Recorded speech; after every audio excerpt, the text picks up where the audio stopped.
JulyAmbrose Bierce. Brought to you by BunnySlippers.com. Check out their brand new Dino sound slippers. Slippers that make a roaring sound every 3 steps. Made with greenish, scaly fabric, soft plush uppers, foam footbeds, and non-slip grips on the soles. And 3 white claws on each foot. One size fits most, up to women's 10.5, men's 8. Footbed measures 10.5 inches. Check out Dave's Corner of the Universe every last Tuesday of the month, part of our monthly Cthulhu Mythos and other weirdness episodes, or go to his blog at davescorneroftheuniverse.wordpress.com.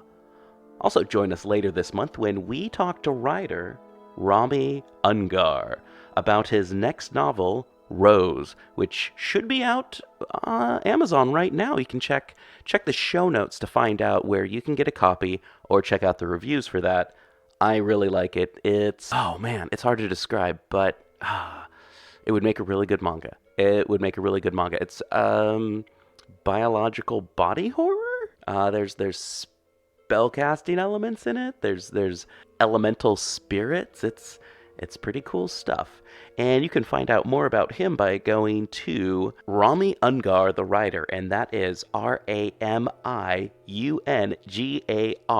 thewriter.com. Special thanks to all of my guests this month. If you want to be a guest on PGTTCM or Black Clock due to your hobbies or professions in academia, arts, literature, relating to weird fiction, gothic, horror, Old English, any of that fun stuff, folklore, Cthulhu Mythos, weird fiction, horror in general, contact us and we'll see what we can do.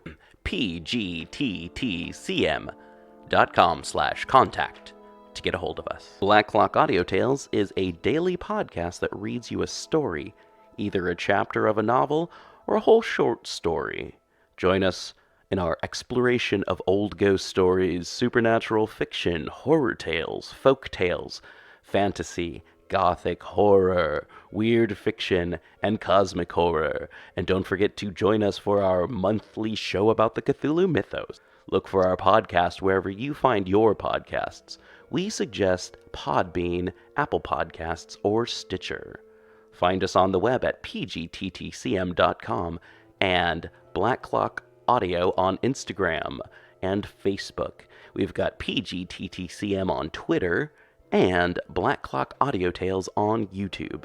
Check out People's Guide to the Cthulhu Mythos on the last Tuesday of each month. Check out our new website at pgttcm.com. Edited by Daniel Spitzer, music by Kevin MacLeod. Produced at Badger's Drift Studio in beautiful North Portland. One of Twins by Ambrose Bierce. A letter found among the papers of the late Mortimer Barr.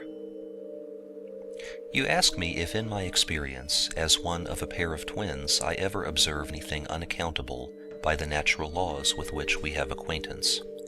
As to that, you shall judge. Perhaps we have not all acquaintance with the same natural laws. You may know some that I do not, and what is to me unaccountable may be very clear to you. You knew my brother John. That is, you knew him when you knew that I was not present. But neither you, nor I believe any human being, could distinguish between him and me if we chose to seem alike. Our parents could not. Ours is the only instance of which I have any knowledge of so close resemblance as that. I speak of my brother John, but I am not at all sure that his name was not Henry and mine John. We were regularly christened, but afterwards, in the very act of tattooing us with small distinguishing marks, the operator lost his reckoning, and although I bear upon my forearm a small H, and he bore a J, it is by no means certain that the letters ought not to have been transposed. During our boyhood, our parents tried to distinguish us more obviously by our clothing and other simple devices, but we would so frequently exchange suits and otherwise circumvent the enemy that they abandoned all such ineffectual attempts, and during all the years that we lived together at home, everybody recognized the difficulty of the situation and made the best of it by calling us both Genry. I have often wondered at my father's forbearance in not branding us conspicuously upon our unworthy brows, but as we were tolerably good boys, and used our power of embarrassment and annoyance with commendable moderation, we escaped the iron.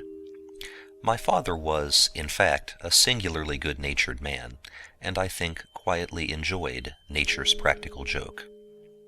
Soon after we had come to California, and had settled at San Jose, where the only good fortune that awaited us was our meeting with so kind a friend as you, the family, as you know, was broken up by the death of both my parents in the same week.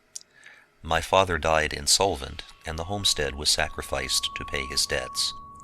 My sisters returned to relatives in the East, but owing to your kindness, John and I, then 22 years of age, obtained employment in San Francisco in different quarters of the town. Circumstances did not permit us to live together, and we saw each other infrequently, sometimes not oftener than once a week. As we had few acquaintances in common, the fact of our extraordinary likeness was little known. I come now to the matter of your inquiry. One day, soon after we had come to this city, I was walking down Market Street late in the afternoon, when I was accosted by a well-dressed man of middle age, who, after greeting me cordially, said, "Stevens, I know of course that you do not go out much, but I have told my wife about you, and she would be glad to see you at the house. I have a notion, too, that my girls are worth knowing. Suppose you come out tomorrow at 6 and dine with us, en famille, and then if the ladies can't amuse you afterward, I'll stand in with a few games of billiards." This was said with so bright a smile and so engaging a manner that I had not the heart to refuse, and although I had never seen the man in my life, I promptly replied, "You are very good, sir, and it will give me great pleasure to accept the invitation. Please present my compliments to Mrs. Margavin and ask her to expect me." With a shake of the hand and a pleasant parting word, the man passed on. That he had mistaken me for my brother was plain enough. That was an error to which I was accustomed, and which it was not my habit to rectify unless the matter seemed important. But how had I known that this man's name was Margavin? It certainly is not a name that one would apply to a man at random, with the probability that it would be right. In point of fact, the name was as strange to me as the man. The next morning I hastened to where my brother was employed, and met him coming out of the office with a number of bills that he was to collect. I told him how I had committed him, and added that if he didn't care to keep the engagement, I should be delighted to continue the impersonation. "That's queer," he said thoughtfully. "Margavin is the only man in the office here whom I know well and like. When he came in this morning, and we had passed the usual greetings, some singular impulse prompted me to say, 'Oh, I beg your pardon, Mr. Margavin, but I neglected to ask your address.' I got the address, but what under the sun I was to do with it, I did not know until now. It's good of you to offer to take the consequences of your impudence, but I'll eat that dinner myself, if you please." He ate a number of dinners at the same place, more than were good for him, I may add, without disparaging their quality, for he fell in love with Miss Margavin, proposed marriage to her, and was heartlessly accepted. Several weeks after I had been informed of the engagement, but before it had been convenient for me to make the acquaintance of the young woman and her family, I met one day on Kearney Street a handsome but somewhat dissipated-looking man, whom something prompted me to follow and watch, which I did without any scruple whatever. He turned up Geary Street and followed it until he came to Union Square. There he looked at his watch, then entered the square. He loitered about the paths for some time, evidently waiting for someone. Presently he was joined by a fashionably dressed and beautiful young woman, and the two walked away up Stockton Street, I following. I now felt the necessity of extreme caution, for although the girl was a stranger, it seemed to me that she would recognize me at a glance. They made several turns from one street to another, and finally, after both had taken a hasty look all about, which I narrowly evaded by stepping into a doorway, they entered a house of which I do not care to state the location. Its location was better than its character. I protest that my action in playing the spy upon these two strangers was without assignable motive. It was one of which I might or might not be ashamed, according to my estimate of the character of the person finding it out. As an essential part of a narrative educed by your question, it is related here without hesitancy or shame. A week later, John took me to the house of his prospective father-in-law, and in Miss Margovan, as you have already surmised, but to my profound astonishment, I recognized the heroine of that discreditable adventure. A gloriously beautiful heroine of a discreditable adventure I must in justice admit that she was, but that fact has only this importance. Her beauty was such a surprise to me that it cast a doubt upon her identity with the young woman I had seen before. How could the marvelous fascination of her face have failed to strike me at that time? But no, there was no possibility of error. The difference was due to costume, light, and general surroundings. John and I passed the evening at the house, enduring, with the fortitude of long experience, such delicate banter as our likeness naturally suggested. When the young lady and I were left alone for a few minutes, I looked her squarely in the face and said with sudden gravity, "You too, Miss Margovan, have a double. I saw her last Tuesday afternoon in Union Square." She trained her great gray eyes upon me for a moment, but her glance was a trifle less steady than my own, and she withdrew it, fixing it on the tip of her shoe. "Was she very like me?" she asked, with an indifference which I thought a little overdone. "So like," said I, "that I greatly admired her, and being unwilling to lose sight of her, I confess that I followed her until— Miss Margovan, are you sure that you understand?" She was now pale, but entirely calm. She again raised her eyes to mine, with a look that did not falter. "What do you wish me to do?" she asked. "You need not fear to name your terms. I accept them."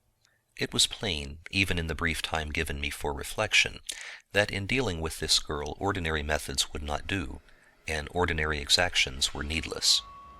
"Miss Margovan," I said, doubtless with something of the compassion in my voice that I had in my heart, "it is impossible not to think you the victim of some horrible compulsion. Rather than impose new embarrassments upon you, I would prefer to aid you to regain your freedom." She shook her head, sadly and hopelessly, and I continued, with agitation, "Your beauty unnerves me. I am disarmed by your frankness and your distress. If you are free to act upon conscience, you will, I believe, do what you conceive to be best. If you are not, well, heaven help us all. You have nothing to fear from me but such opposition to this marriage as I can try to justify on other grounds." These were not my exact words, but that was the sense of them, as nearly as my sudden and conflicting emotions permitted me to express it.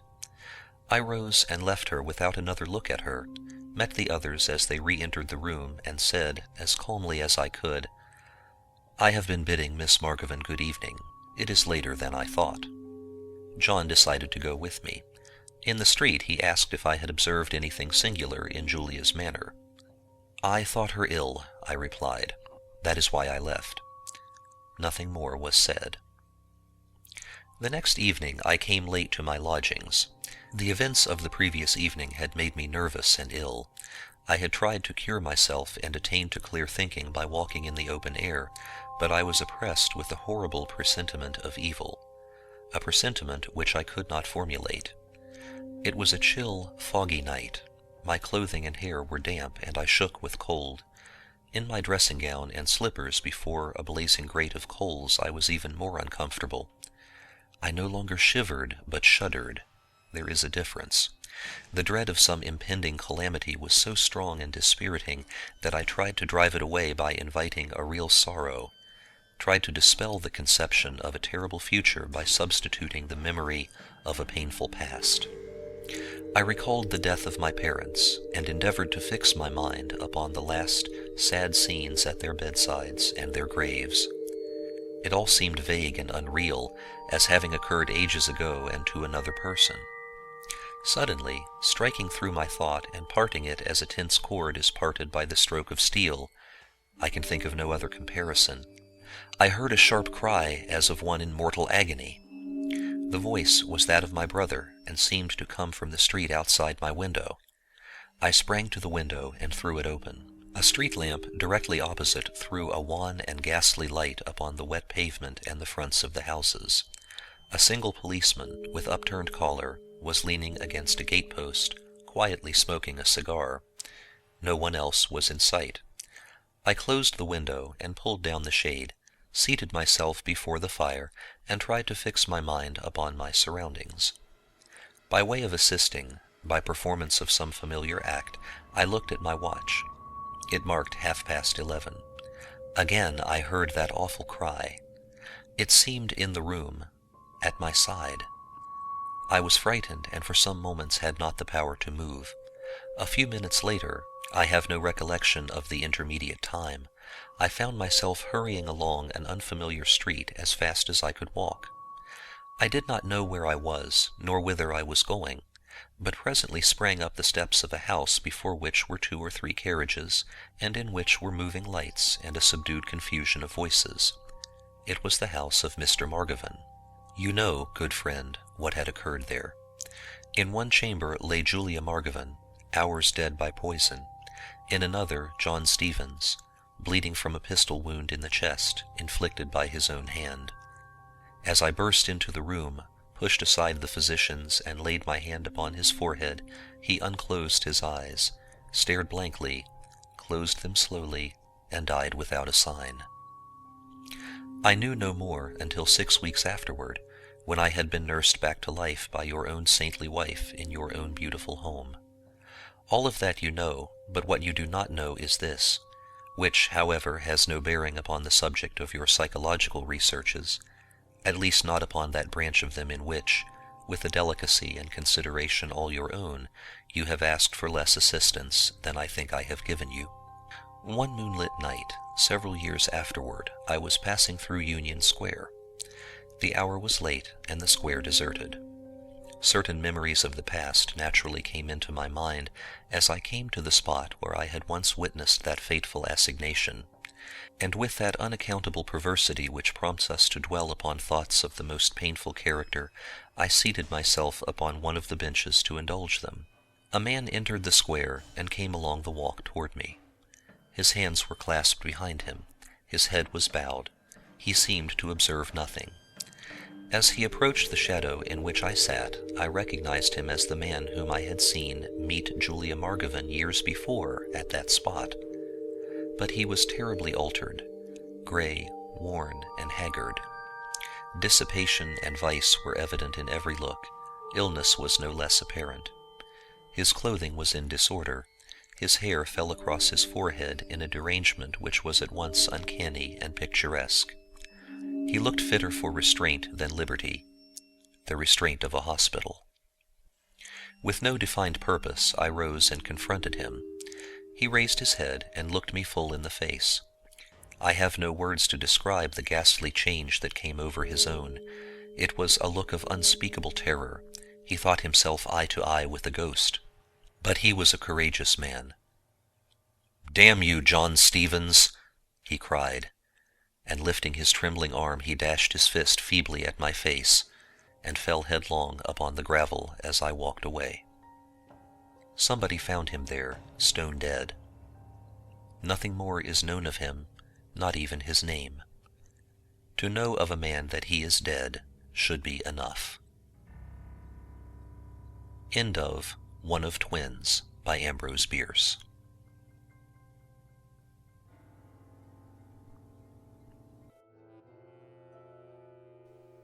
Hey everyone, thanks for listening.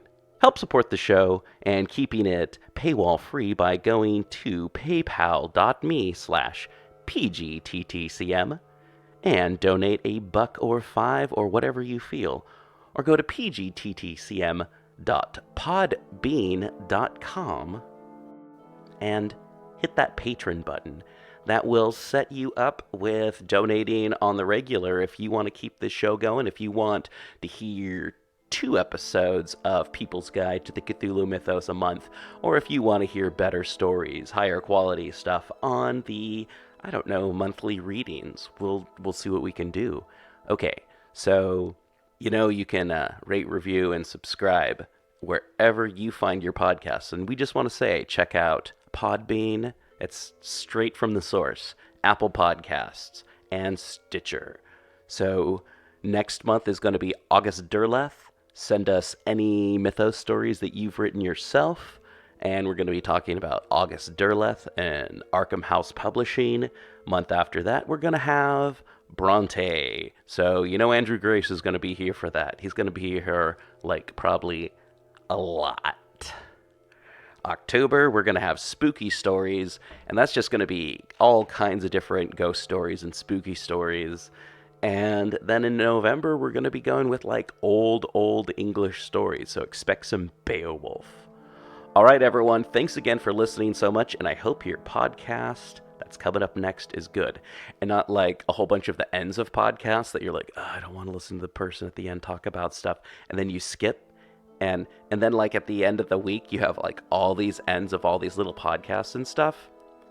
I always hear myself in those because I'm I don't want to listen to myself try and tell myself to help the show get better. Anyway, thanks a lot for listening. If you got all the way to this part, high fives. Send me a link. I mean, not send me a link. Send me a message on Facebook or Twitter or something and said, hey, I got all the way to the end of episodes. # high five. Anyway, you're the best. Keep on going.